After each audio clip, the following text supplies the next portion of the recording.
मित्रांनो, भारतामधील जनता म्हणा, भारतामधील विरोधक म्हणा, आणखीन कोण असतील ते एक प्रश्न विचारत आहेत भारत सरकारला, नरेंद्र मोदीजींना. एवढी सगळी तयारी केल्यानंतर, एवढं सर्व झाल्यानंतर, एवढी संधी चालून आल्यानंतर तुम्ही POK का नाही घेतला? POKवरती कब्जा का नाही मिळवला? ताबा का नाही मिळवला? हेच समजून देण्यासाठी आम्ही व्हिडिओ बनवतो. मित्रांनो, लक्षात आलं का? नक्की काय आहे, काय रणनीती आहे, काय याच्यामागे राजनीती आहे, ह्याच्यामागे कशा प्रकारे रणनीती आखली जाते? POK हा भारतात कधीच आलेला आहे हे सांगण्याचा प्रयत्न केला जातो आहे. फक्त कायदेशीर त्याची अंमलबजावणी करणं बाकी आहे. हे कायदेशीर अंमलबजावणी कधी केली जाईल, कशी केली जाईल, त्याची रणनीती कशा प्रकारे आखली आहे, त्या रणनीतीचाच विश्लेषण मी करतो आहे. मित्रांनो, माझा व्हिडिओ पूर्ण पहा, तुमच्या लक्षात येईल. ह्या भारत पाकिस्तान युद्धाचं जी सुरुवात झालेली आहे त्याला तोंड फुटलेलं आहे. हे युद्ध अजूनही सुरू झालेलं नाही आहे. ते युद्ध कधी सुरू होईल आणि कशा प्रकारे सुरू होईल हे तुमच्या लक्षात येईल. माझ्या या चॅनलला सबस्क्राईब करा, बेल आयकॉन दाबा, माझे विचार पडसे लाईक करा, आपले विचार कमेंट बॉक्समध्ये मांडा. मित्रांनो, लक्षात आलं का? माझे व्ह्यूअर्स कमी झाले आहेत, त्याला कारणच यूट्यूब आहे.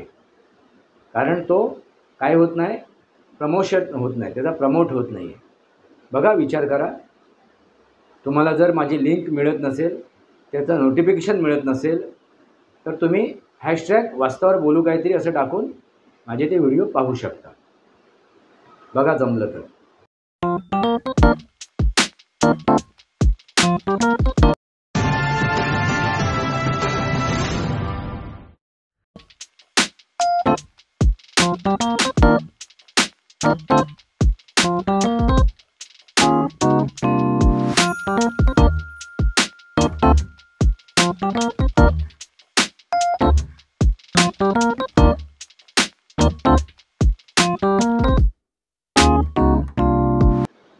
नमस्कार मित्रांनो, वास्तवावर बोलू काहीतरी या शृंखलेमध्ये पुन्हा एकदा आपलं स्वागत.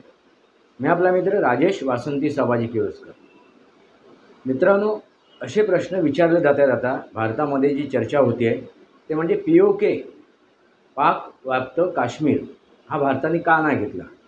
सिंदूर ऑपरेशन केलं, सिंदूर अटॅक झाला, त्याच्यानंतर त्या काळामध्ये, त्या पिरियडमध्ये भारताने POKवरती आपला ताबा का मिळवला नाही? मित्रांनो, याच्या मागे काय कारणं आहेत ही आपल्याला समजून घ्यायची आहे. महत्त्वाचं कारण काय आहे तर युद्धनीती. मित्रांनो, तुम्ही जर ही युद्ध बघितलं असाल, या युद्धाची सुरुवात बघितली असाल, तर ह्या युद्धाच्या सुरुवातीलाच एक युद्धनीती आकारली जाते. मित्रांनो, कोणतंही युद्ध उठला आणि तलवार घेऊन निघाला, उठलं आणि बंदूक घेऊन निघाला असं होत नाही. एक युद्धनीती तयार होते आणि युद्धनीती काल परवाच झालेली नाही आहे. 2014पासून ती युद्धनीती काय झालेली आहे, कार्यान्वित झालेली आहे. लक्षात घ्या मित्रांनो, 2014पासून म्हणजे मोदी सरकार आल्यापासून. तुम्ही म्हणाल काल परवाच ही युद्धनीती आकारली गेली. नाही मित्रांनो, या युद्धनीतीचा बेस हा 2014मध्ये ज्यावेळी मोदी सरकार आलं त्यावेळेपासून तो नियोजित केला गेला आहे. हे समजून घेणं गरजेचं आहे.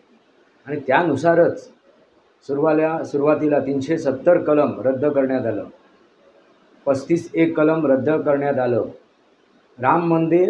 भव्य राम मंदिर बांधण्यात आलं. म्हणजे बाबरी मस्जिद आणि राम मंदिर याचा जो विवाद होता तो निकालात काढण्यात आला. 3 तलाक ह्या विषयाला निकालात काढण्यात आला. असे अनेक विषय निकालात काढण्यात आले जे विवादित होते. आणि त्याबरोबर एक आता विवाद वक्फ बोर्डच्या नावाने होत होता, तोही निकालात काढण्याच्या दृष्टीने आता वाटक्रम सुरू आहे. मित्रांनो, लक्षात आलं का? आता कोर्टात आहे तो विषय. कोर्टात त्याला चॅलेंज दिलं जाते. जे काय वक्फ बोर्डच्या त्या ह्याच्यामध्ये संशोधन केलं गेलं आहे. त्या संशोधनावरती मुस्लिम पक्षाने कोर्टामध्ये न्याय मागितलेला आहे, पण ते तोंडघशीत पडणार. कारण ज्या प्रकारे त्याच्यामध्ये संशोधन केलं आहे आणि जे काय कायदा नियम त्याच्यामध्ये नोंदवण्यात आले आहेत ते कायदे आणि नियमाच्या मध्ये आहे. काहीतरी करायचं म्हणून नाही, संविधानानुसार आहे. मित्रांनो लक्षात घ्या, संविधानानुसार. दुसरी महत्त्वाची गोष्ट, जे पहलगाममध्ये हत्याकांड झालं, धर्म विचारून त्या हिंदूंची वस्त्र उतरून त्यांची शहानिशा करून त्यांची हत्या करण्यात आली, त्या 26 निरपराध हिंदूंची. त्यानंतर हा घेतलेला निर्णय आहे सिंदूर ऑपरेशन. मित्रांनो, ते एक फक्त निमित्त आहे. तो भारताच्या काय म्हणतात संस्कृतीवरती घाला होता, संस्कारावरती घाला होता. भारताची संस्कृती कोणती आहे तर सनातन संस्कृती, आणि ह्या सनातन संस्कृतीवरती घातलेला हा घाला होता. आणि त्यावरती ते अतिरेकी काय बोलत आहेत, काय सांगतायत त्या महिलांना, त्यांच्या पतींना त्यांनी मारलं, त्या महिलांना काय सांगतायत की मोदीला जाऊन सांगा. आता एवढं झाल्यानंतर, मोदीला सांगितल्यानंतर, मोदींना कळल्यानंतर मोदी काय करणार आणि काय नाही करणार याची पाकिस्तानाला जाणीव नव्हती. त्यांना वाटलं नेहमीप्रमाणे आपले मनमोहन सिंग तसे येऊन आम्ही असं करू तसं करू, किंवा आम्ही कडव्या भाषेमध्ये त्याचा विरोध करतो वगैरे वगैरे भाषा वापरणार आणि गप्प बसणार. जसा 26/11च्या वेळेला मुंबई हल्ला जो झाला, मुंबईवरती या कसाबने जो हल्ला केला आणि निरपराध जनतेला त्याने यमसदनास पाठवलं असं म्हणायला हरकत नाही.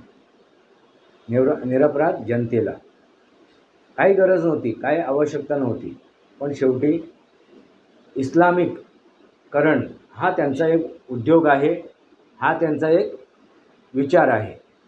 तो विचार मग आतंकीच्या स्वरूपात येतो किंवा आणखीन कोणाच्या स्वरूपात येतो ते आपल्याला माहिती आहे, जाणून आहात तुम्ही. मित्रांनो, आता हे झाल्यानंतर भारत सरकारने घेतलेले निर्णय आहेत, ते निर्णयसुद्धा तुम्ही समजून घ्या. ते म्हणजे काय, पाकिस्तानी, बांगलादेशी आणि रोहिंग्या यांच्यावरती ॲक्शन घ्यायला सुरुवात केलेली आहे. पाकिस्तानी नागरिकांना, बांगलादेशी नागरिकांना आणि रोहिंग्या नागरिकांना इथून बेदखल करण्यासाठी प्रयत्न सुरू केलेला आहे. त्यांची उचलबांगडी करण्याची सुरुवात केलेली आहे. इथे पाकिस्तानी जे आले होते वैद्यकीय उपचारासाठी, शिक्षणासाठी, आणि ते एकदम कायमचे राहिले होते. आणि भारतामधील जे काय योजना आहेत, जे काय फायदे आहेत ते इथे उचलत होते. एक भारतीय म्हणून पाकिस्तानी नागरिक, लक्षात घ्या. म्हणजे केवढं मोठं षडयंत्र इतके वर्ष चाललं होतं या देशाबद्दल, या देशातील नागरिकांबद्दल. त्यांना इथून बेदखल करण्यासाठी सुरुवात झालेली आहे. याचा अर्थ काय आहे की उद्या सकाळी हे पाकिस्तानी नागरिक, बांगलादेशी नागरिक, हे रोहिंग्या आपल्या डोकीवर काढतील आणि काय करतील, भारताविरोधात इथे कारवाया सुरुवात करतील, अंतर्गत कारवाया. आणि पहिली गोष्ट महत्त्वाची आहे ती त्या घराला लागलेली वाळवी ह्याचा निपात करणं, ती वाळवी नष्ट करणं. जर ती आतून लागलेली वाळवी आहे त्याच्यावरती जर तुम्ही उपाय नाही केला तर ती वाळवी आतून पोखरून टाकणार. ती वाळवी नष्ट करणं गरजेचं आहे. म्हणून बांगलादेश, पाकिस्तान आणि रोहिंग्या यांच्या विरोधात उचललेली ही पावलं आहे. त्यांना आता शोधून त्यांचा धरपकड करून त्यांना त्यांच्या मायदेशी पाठवलं जाते. दुसरी महत्त्वाची गोष्ट मित्रांनो, सिंधू जल जो समझोता झाला होता दोन देशांमध्ये, पाकिस्तान आणि भारतामध्ये, तो समझोता तो रद्द करण्यात आलेला आहे, तो स्थगित करण्यात आलेला आहे. त्यामुळे आता पाकिस्तानला जे पाणी जात होतं ते पाणी थांबवण्यात आलं आहे. तीनही नदींमधून, 3 नद्यांमधून ते पाणी जात होतं ते आता थांबवण्यात आलं आहे, ते रोखण्यात आलेलं आहे. त्या प्रस्तावाचा पुनर्विचार केला जातो आहे असं भारताने सांगितलेलं आहे. म्हणजे हा अणुबॉम्बपेक्षा मोठा बॉम्ब पाकिस्तानवरती टाकलेला आहे, जलबॉम्ब, ही गोष्ट मित्रांनो लक्षात घ्या. त्यानंतर जे ॲक्शन घेतली भारताने सिंदूर ऑपरेशनच्या नावाखाली, त्या टायटलच्या नावाखाली, त्या ऑपरेशनमध्ये पहिलं एक गोष्ट जगाला सांगण्यात आली की आम्ही जी ॲक्शन घेतो आहे ती अतिरेक्यांच्या विरोधात घेतो आहे, जे पाकिस्तानामधून भारतात येतात, जे पाकिस्तानमध्ये ट्रेनिंग घेत आहेत, अभ्यास करत आहेत, नॉलेज मिळवत आहेत, पाकिस्तानातील तेथील जनता, पाकिस्तानातील तेथील मिलिटरी आणि राजनेते त्यांना सपोर्ट करत आहेत. अशा या अतिरेक्यांच्या लॉन्च पॅडला नष्ट करण्यात आलेलं आहे आणि 9 ठिकाणी तिथे अटॅक करून मिसाईल टाकून ते लॉन्च पॅड नष्ट करण्यात आले. त्यानंतर पाकिस्तानने काय केलं, त्याला प्रत्युत्तर म्हणून भारतातील जनतेवरती, मंदिरांवरती, गुरुद्वारांवरती, हॉस्पिटलवरती अटॅक केला, आक्रमण केलं. आणि त्या आक्रमणाला प्रत्युत्तर म्हणून भारताने शेवटी पाकिस्तानाचे एअरबेज नष्ट केले, 11 एअरबेज नष्ट केले, कुचकामी केले. मित्रांनो लक्षात घ्या. आणि ह्या अटॅकमध्ये, ह्या विरोधी हल्ल्यामध्ये आणखीन एक महत्त्वाची गोष्ट केली, ती म्हणजे आता भारत ते स्वीकारत नाही, बोलत नाही आहे, पण मोगमपणे त्याची माहिती दिली जाते. ती म्हणजे काय, अणुअस्त्र साठा जिथे ठेवला होता त्या अणुअस्त्र साठ्याच्या त्या भुयाराच्या तोंडावरतीच हल्ला करून क्षेपणास्त्राने ते भुयाराचं तोंडच बंद करून टाकलं. पण ते तोंड बंद होताना त्या अणुअस्त्राला नियंत्रित करणारं जे कक्ष होतं ते सुद्धा नेस्तनाबूत झालेलं आहे. पण तिथून जो अणुअस्त्राचा विसर्ग होतो आहे, ते अणु ऊर्जा बाहेर पडते आहे. ही तुम्हाला ह्यापूर्वीच्या व्हिडिओमध्ये त्याचं सविस्तर वर्णन केलेलं आहे. त्याच्या भीतीपोटी आता तिथले गाव विस्थापित केलेले आहे पाकिस्तानने. आणि सर्वात महत्त्वाची गोष्ट काय घडली मित्रांनो, की चीन आणि अमेरिकेचे जे शस्त्रसाठा होता पाकिस्तानाकडे, चीन आणि अमेरिकेचा, तो कुचकामी ठरलेला आहे. आणि तो कुचकामी भारतीय सेनेने ठरवलेला आहे, भारताने ठरवलेला आहे. भारताच्या त्या सशस्त्र हल्ल्याने केलेलं आहे. ते अमेरिकेने जे दिलेले त्यांना प्लेन होते ते सुद्धा कुचकामी आहेत. पाकिस्तानाने आपले चीनने दिलेले मिसाईलसुद्धा कुचकामी आहेत. आणि तुर्कीने पाठवलेले ते ड्रोनसुद्धा कुचकामी आहेत. मित्रांनो लक्षात घ्या काय केलं आहे ते भारताने. आणि हे करत असताना ही गोष्ट घडल्यानंतर जो अमेरिकेचा दबदबा होता तो आपोआप शमलेला आहे, कमी झालेला आहे. ज्या प्रकारे अमेरिका शस्त्रसाठा इतर देशांना विकत होती, अनेक शस्त्राचे अवजारं विकत होती, त्यांचा आता तो धंदा कुठे हे झाला आहे, त्यांचा जो व्यवसाय आहे तो आता मोडकळीस आला आहे. तसाच चीनचा सुद्धा आला आहे, तसंच तुर्कीचा सुद्धा आला आहे.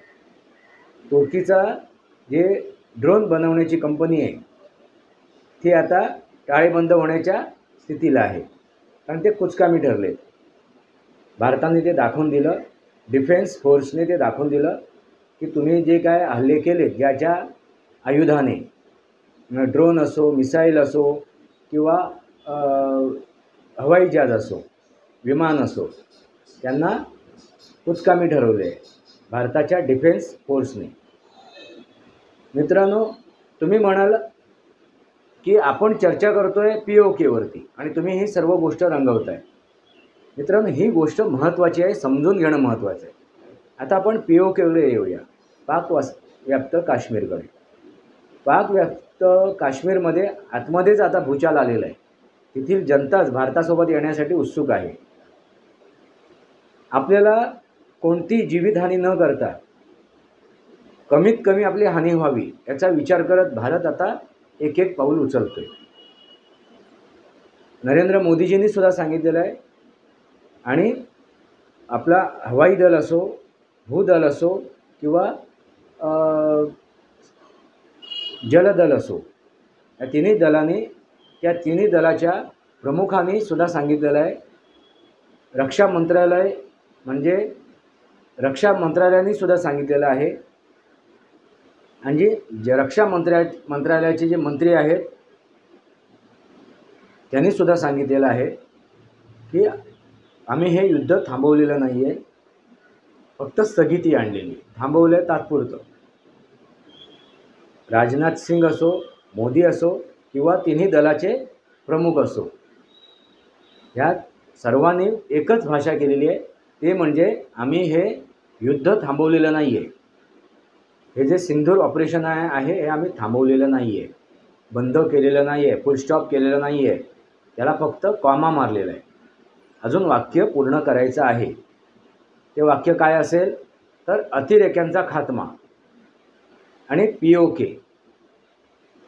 अतिरेक्यांचा खात्मा आणि POK घेणं हा त्याचा फुल स्टॉप असेल किंवा त्याच्या पुढेही असेल.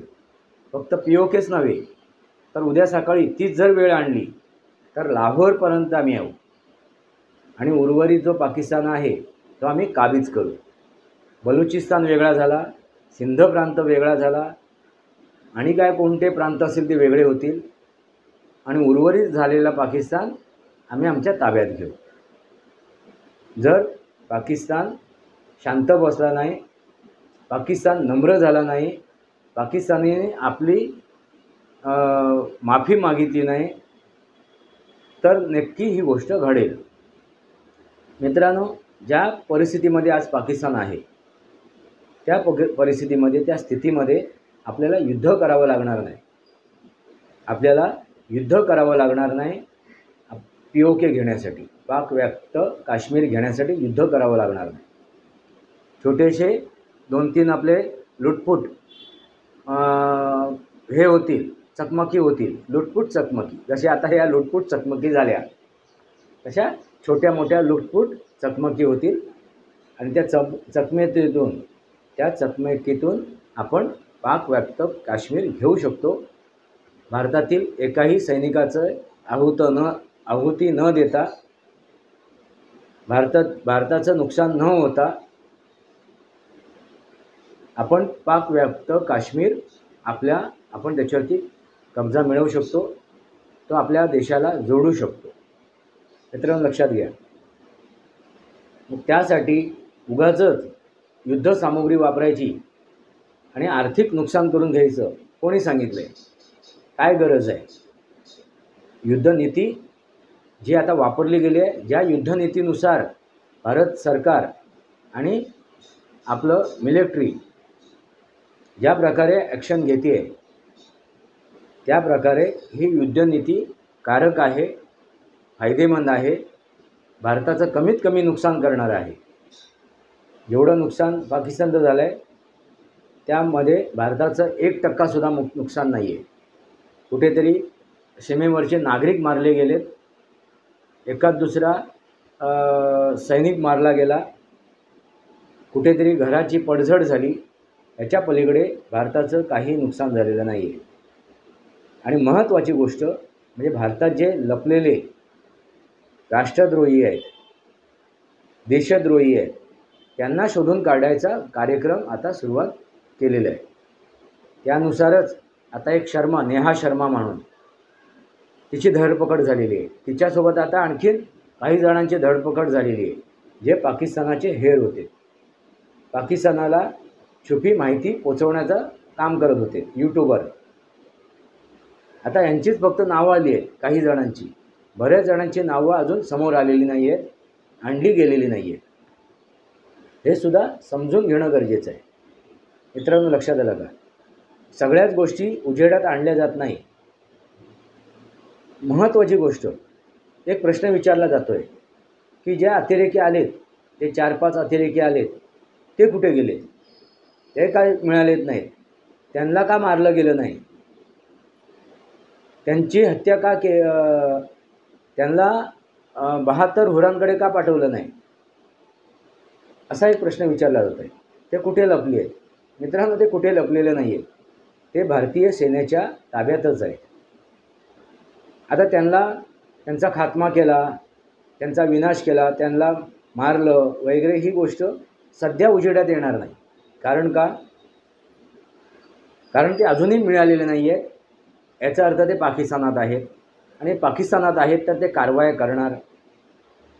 असा एक बागुलबुवा निर्माण करून, अशी एक परिस्थिती निर्माण करून पाकिस्तानावरती हल्ला करण्याचा एक मार्ग मोकळा राहतो.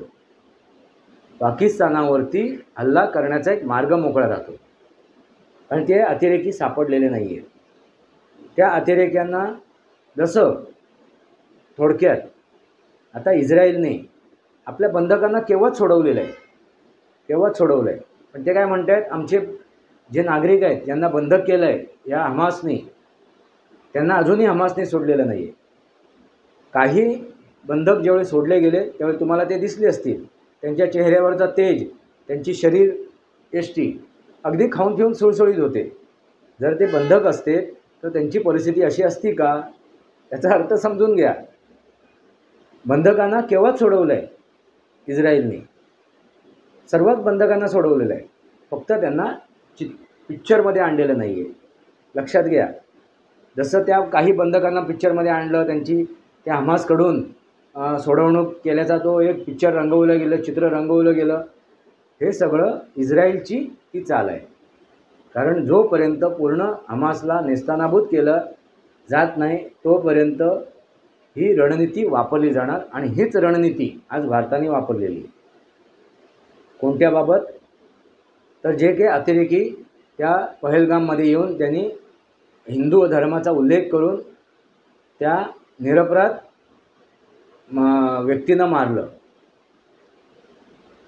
ते आता कुठे लपलेले नाही आहेत. ते भारताच्या ताब्यातच आहेत. फक्त ते हातात आलेले नाही आहेत, ताब्यात आलेले नाही आहेत असं चित्र रंगवलं जाते. का? तर त्या निमित्ताने पाकिस्तानवरती हल्ला करू शकतो भारत. मित्रांनो, लक्षात आलं का? हे समजून घ्या. हे ऐऱ्या गैऱ्या नत्तू खैऱ्यांना कळणार नाही. रणनीती काय असते आणि हीच रणनीती आहे. जितकं पाकिस्तानाला विलन दाखवता येईल तितकं दाखवण्याचा प्रयत्न केला जाईल. आणि त्याच प्रकारे आता जे काय भारतातून 7 डेलिगेशन गेले आहेत पुरं जगभर, भारताचे प्रतिनिधित्व म्हणून जे गेले आहेत, पाकिस्तान कशा प्रकारे टेररिस्ट तयार करतो, पाकिस्तान कशा प्रकारे आतंकी तयार करतो, पाकिस्तानमधल्या गतिविधी काय आहेत, पाकिस्तान कसं जगाला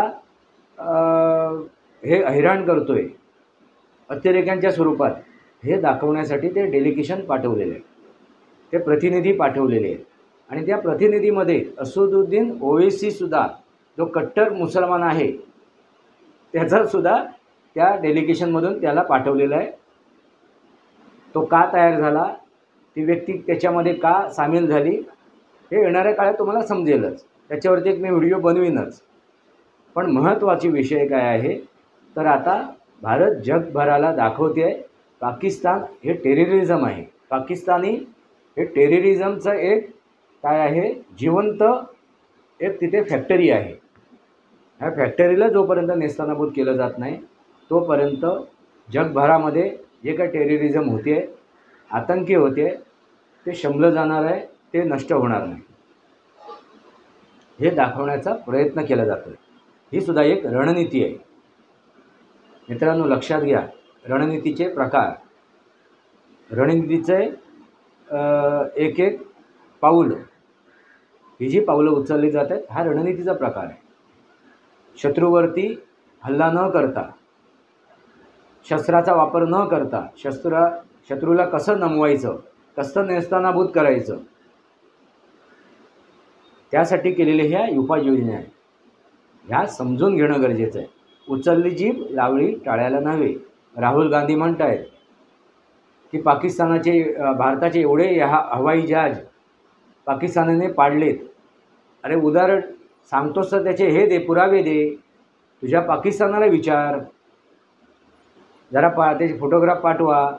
एका पाकिस्तानाने एक फोटोग्राफ पाठवला होता, सरसों के खेत में वो हवाई जहाज गिरा था, राफेल. म्हणजे कसं काय ते तयार केलं होतं चित्र. म्हणजे विचार करा. आता कुठल्या सरसोच्या आता ही सरसोची शेतीचा हा हे नाही आहे, सीझन नाही आहे. मग असा कुठला सीझन होता तिथे सरसोचे हे शेती, तिथे हे विमान कोसळलं रफेल, ते सुद्धा रफेल. हास्यास्पद गोष्ट आहे ना मित्रांनो. पाकिस्तान खोट्या अजेंड्यावरती उभा आहे, खोट्या गोष्टी पसरवण्याचा प्रयत्न करतो आहे. आताच त्या मुनीरला काय तो एक पाकिस्तानाने एक हे दिलं आहे, त्याला ॲवॉर्ड दिला आहे. एक नाव विसरलो मी त्या ह्याचं ॲवॉर्डचं. तो ॲवॉर्ड देऊन त्याचा सन्मान केला आहे. काय करणं तर भुयारात लपण्यासाठी. भुयारात लपलेला तो मुनीर, त्याला ॲवॉर्ड देऊन सन्मान केलेला आहे. म्हणजे पाकिस्तानातील जनतेच्या डोळ्यात धूळ फेकत चालू आहे. आमच्या सेनेने कसा काय वीर पराक्रम केलेला आहे. जर एखाद्या हवाई दलाच्या एका प्रमुखाचा जर तिथे हे केला असता तर एखाद्या वेळेस आपण विचार केला असता. कारण भूदलाच्या प्रमुखाचा जर सन्मान होतो आहे तर भूदलाने असं कोणतं काम केलं. भारतामध्ये सुद्धा हवाई दल यांनीच हा हल्ला केलेला आहे आणि जलदलाने, समुद्री दलाने. मग पाकिस्तानमधल्या भूदलाच्या प्रमुखाचा हा सन्मान का, त्याच्यातूनच विचार करा की पाकिस्तानातील जनतेच्या तोंडाला पानं पुसली जाते. आणि ह्या गोष्टी ज्यावेळी उघड होतील, पाकिस्तानातील सेना आणि पाकिस्तानातील नेते कसं काय जनतेच्या डोळ्यात धूळ फेकते, जनतेच्या तोंडाला पानं पुसते, हे जेवढे हळूहळू बाहेर पडेल त्यावेळी पाकिस्तानातील जनताच उठाव करेल आणि POK आपल्या हातात देईल. बाबा हा घ्या POK आणि सांभाळा, ह्या जनतेला सांभाळा. लक्षात आलं का. बलुचिस्तान, सिंध प्रांत आता उठाव करत आहेत आणि त्या स्टेजला जाऊन पोचले आहेत की कधीही पाकिस्तानाचे 100 शकलं होतील. मित्रांनो लक्षात आलं का. आणि भारताने सरळ स्पष्ट भाषेत सांगितलं आहे, आम्ही चर्चा करू ती फक्त POKवरती आणि अतिरेकेवरती. त्यानंतर त्या दरम्यान आम्ही कोणताही ट्रेड करणार नाही, कोणताही व्यापार करणार नाही. अतिरेकी आणि ट्रेडिंग हे एकसाथ चालणार नाही, हे एकसाथ आम्ही मान्य करणार नाही. हा संदेश त्यांनी अमेरिकेला सुद्धा दिला. कारण डोनाल्ड ट्रम्पने भारताबरोबर ट्रेडिंग करण्याचा विषय केला होता, पण भारताने सरळ उत्तर दिलं आहे, आम्हाला अशा प्रकारचं ट्रेडिंग नको आहे. एकतर अतिरेकी संपले पाहिजेत, अतिरेकी संपत नसतील तर आम्ही ट्रेडिंग करणार नाही. हा डायरेक्ट इनडायरेक्टली अमेरिकेला सुद्धा दिलेला इशारा आहे. डोनाल्ड ट्रम्प उठसूट मध्यस्थी केली म्हणून जे काय तुणतुणं वाजवत आहेत त्या तुणतुणावरती सुद्धा भारताने स्पष्ट भाषेत उत्तर दिलेलं आहे. आम्ही कोणाच्याही मध्यस्थी घेतलेली नाही आहे, बाकी अमेरिकेची तर मुळीच घेतलेली नाही आहे. बऱ्याच देशांनी आम्हाला फोन केलं आणि ते करणार, आम्ही चर्चा केली, पण आम्ही कोणालाही मध्यस्थी घेतलेला नाही आहे. आणि पाक व्याप्त काश्मीरच्या संदर्भात आम्ही कोणाचीही मध्यस्थी ह्यापूर्वीही मान्य केलेली नाही आहे आणि ह्यानंतरही मान्य करणार नाही. हे सरळ भाषेत भारत सरकारने स्पष्ट केलेलं आहे. याचा अर्थ समजून घ्या. POK हा सध्या आपल्या देशाला आपण प्राप्त केलेला, आपण त्याच्यावरती तो मिळवलेलाच आहे असं समजा.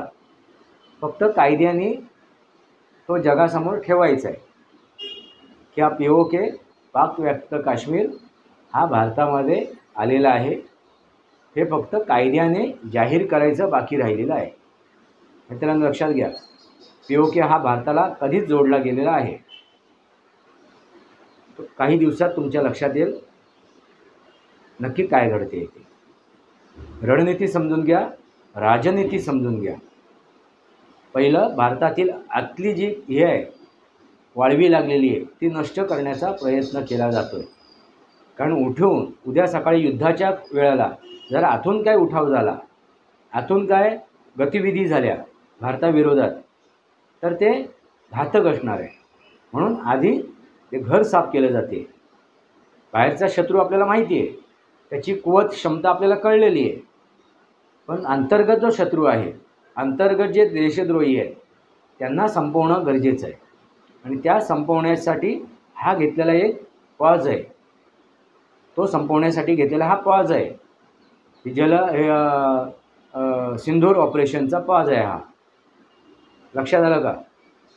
हा पॉज कधी संपेल आणि परत एकदा 0.2 सिंदूर ऑपरेशन सुरू होईल सांगता येणार नाही. मित्रांनो लक्षात आलंच असेल. आणि POK किती क्षणात किती वेळात भारताला जोडला जाईल, त्याला दिवस रात्रची आवश्यकता नाही. काही मिनिटात, काही सेकंदात, काही तासामध्येच POK हा भारताचा झालेला असेल. लक्षात आलं का मित्रांनो? वास्तवावर बोलू काहीतरी या शृंखलेला सबस्क्राईब करा, बेल आयकॉन दाबा, माझे विचार पडसे लाईक करा, आपले विचार कमेंट बॉक्सवर मांडा. तुर्तास इतकंच. भारत माता की जय. वंदे मातरम. जय भारत, जय महाराष्ट्र, जय सनातन.